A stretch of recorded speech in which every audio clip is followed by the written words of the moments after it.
Up, and we are here live this morning for the Morning Joe Bipartisan Health Challenge. And we have a lot of friends here with us. Of course, my gosh. The great Pat Buchanan is here. Oh, the great. But also with us, Republican Congressman John Shadegg from Arizona and Democratic Congressman Jim Clyburn from South Carolina. He is the Majority Whip. Welcome, guys. New York Magazine, John Heilman. John Heilman's still with us, a best-selling author. His book now selling more than the Gutenberg Bible. Congratulations, rich man. We have a lot to talk about today, yes, and we're going to be talking about health when we're forced to. But let's talk politics. It's something we can agree on, right, gentlemen? Let's talk politics right now. Thank you, Shadegg. So, John Shadegg, we've been talking this morning. There's a big debate, and we're talking about one candidate, but it's really a bigger debate about the Republican Party and where it's going.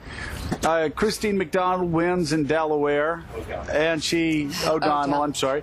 And she, this McDonald person has a checkered past personally, regarding her bio and her finances. But it seems like Republicans are saying, we don't care.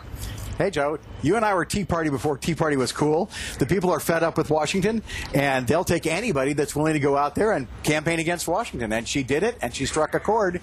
And the establishment Republican Party better wake up and listen. You say the establishment Republican Party, but Mike Castle, did he not, you're a shrewd political analyst, did he not have a better chance to pick up a seat for the Republican Party in that state? Well, did he this year? And is that the issue for the people? What the people out there across America they don't care whether we win the majority back here.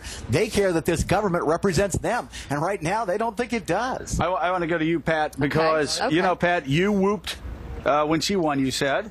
And yet, Shelley did too. And yet there will be some time in a year or two, if Democrats maintain control of the Senate by one vote, that a Supreme Court nomination is going to come up.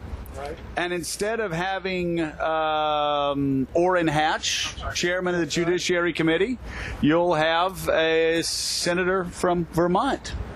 Leahy, will you be whooping at that point that Mike Castle is not there to cast a vote with Republicans? No, because frankly, I think that's going to be one of the big issues for the next Supreme Court nominee, and you'll have a real battle on that. But it is less likely that Republicans will control that debate now. But this is what you mean. The Washington folks here, the establishment, as the congressman said, they said, look, this is a better shot if we take Mike Castle than them. But they're not the ones that decide anymore. The people out in Delaware, all those good folks came out and didn't come out. They said, look, you're not going to tell us who our nominee is going to be. I understand With that. our problems, we like this gal. And, Joe, that kind of fire and enthusiasm, I remember Democrats have always said, look, you know, the easiest one to beat are these conservative characters like Reagan and these other folks. And very often, because of the energy and fire they can generate, they might not get the liberal votes. They do get a lot of these conservatives and independents. Energy and fire are one thing, but are you completely able to avoid all these other things in her past that you would bring up in someone else? Congressman Clyburn and I are about the same age, and he remembers Fats Domino's song, Yes, It's Me and I'm in Love Again. Oh, dear Lord, Pat. Oh, dear Lord.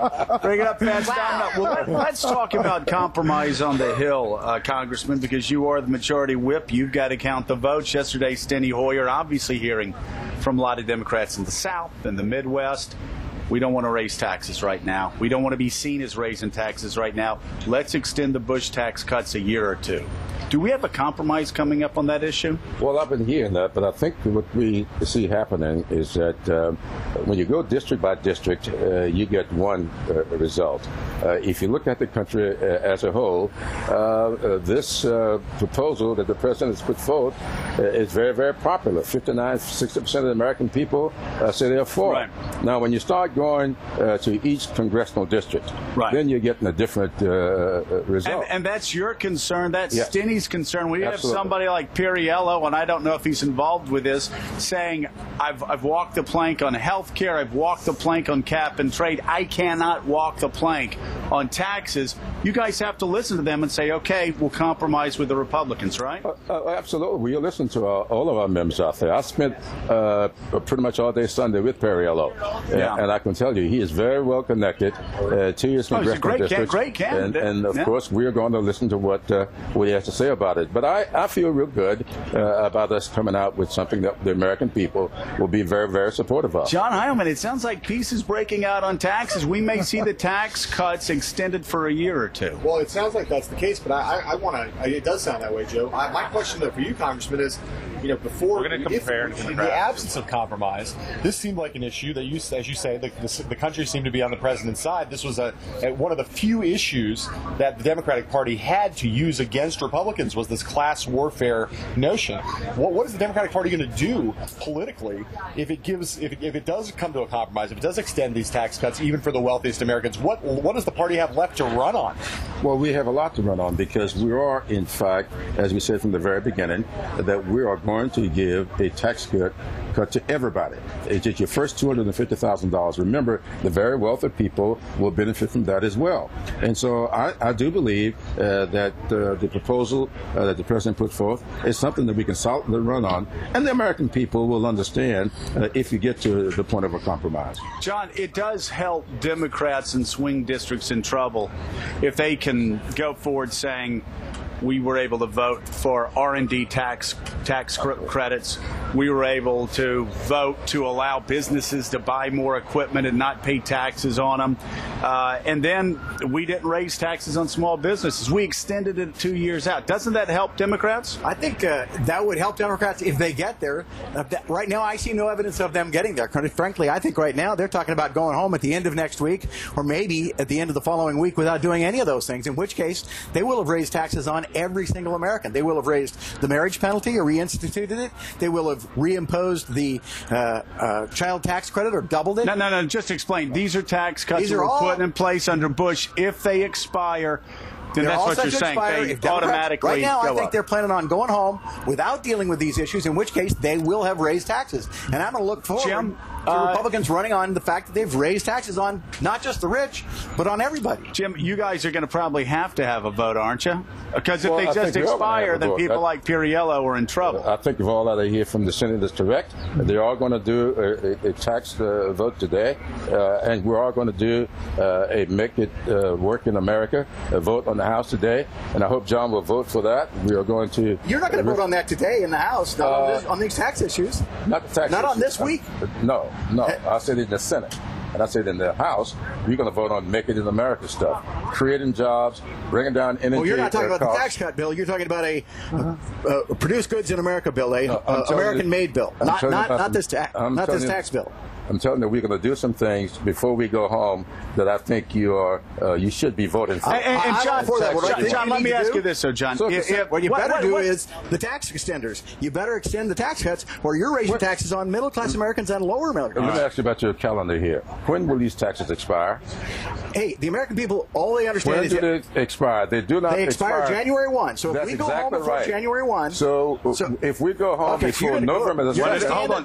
One at a time. Trust me. Hey, John, hold on. One at a time. Yeah. Make your point, and then, John, you respond. The point is, we do have until December 31st to deal with this. And so if you go home in 2 weeks, you're telling me the taxes will go up before Election Day? The American people got the same calendar that I've got. John. And we've got plenty of time to do that. Shadegg. I love going into this election with Democrats having raised taxes by not acting. If they want to go home and say, trust us, we will later. Trust us. We know they're going up January 1. Right. We didn't reduce them or keep them in place so they don't go up before Election Day, but trust us. We'll fix it between Election Day and January 1. Pat, let's have some lame duck session here, aren't you, Congressman? That's exactly what I'm talking here, and I think that John knows that. The fact of the matter is, we do not have to touch Bush's tax cuts before we go home. And then the taxes will go up. No, it won't go up. On January the 1st, hey, and I you're want going to have that argument. Who run on a basis of trust us. So John Heilman, let's talk about where this is going, because I really do believe that the White House will be put in a position where they're going to have to extend the tax cuts, all the tax cuts, for maybe a year or two until the economy turns around. It's in a terrible position. And by the way, that's Keynesian in and of itself. That is a Keynesian move to cut taxes in the time of a great recession. If the president does that just cause an absolute all-out revolt on the far left?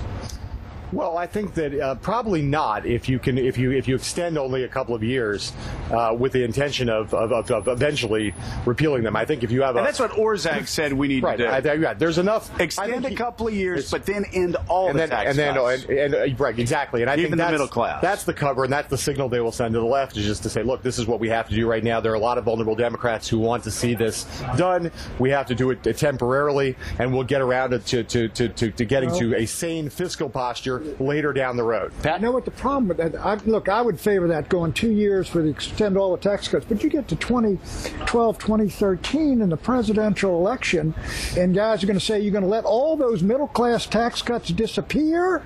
No, the Congress will have to start going right back into the same argument again, right, Congressman Shadegg? I think so. Sure, you'd be right back in it, Joe. You gotta give Bush credit for having these things expire when he did. Why don't you guys extend it until, say, October 31st, 2012. Exactly. And then we'll see who's going to let them expire. Oh, wait. Hey, let me ask you, Congressman. Once, again, you're the majority whip. You hear all of these concerns. You live in a southern state. You're in a safe district, but South Carolina, obviously, a very conservative state. What do you hear from Democrats? What's their biggest concern right now as they go out there in a year that looks like it's going to be a very Republican year? Well, the concern is all about jobs. People are really concerned about getting back to work. And we are, in fact, doing a pretty good job of that. It's not as fast as we would like. It's not as plentiful as we would like. But we're not hemorrhaging. We have stopped the hemorrhaging. We are now growing. And the fact is, more people are at work today than were 2 weeks ago. And in 2 weeks, there'll be more. And by Election Day, I think people will see that we're on the right glide path. All right. Gentlemen, thank you for being on the show this morning. Now, are you going to walk the walk, Shadegg? I'm going to run. You're going to run baby. with me. Oh, yeah. Governor Christie, right? Just running out here.